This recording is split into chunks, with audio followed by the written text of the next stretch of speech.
वीरानुमते नमः।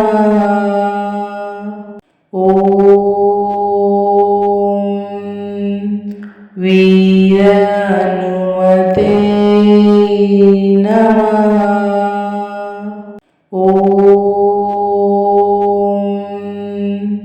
वीरानुमते नमः।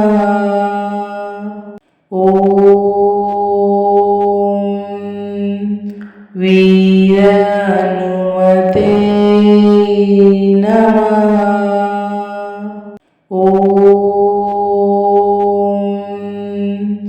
वीरानुमते नमः।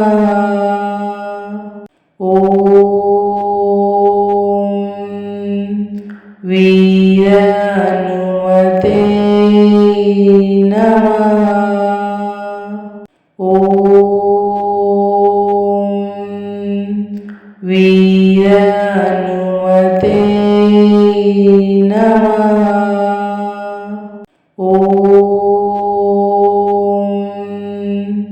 वीरानुमते नमः।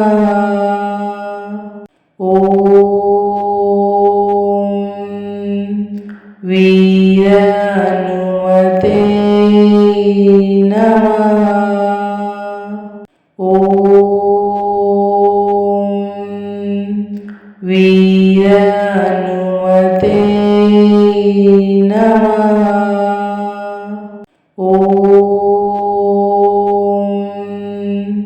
वीरानुमते नमः। वीरानुमते नमः।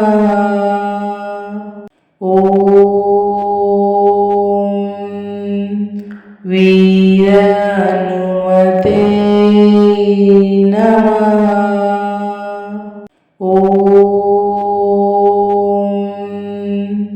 वीरानुमते नमः।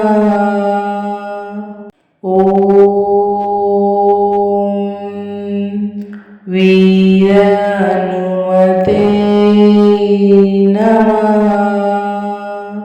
नमः।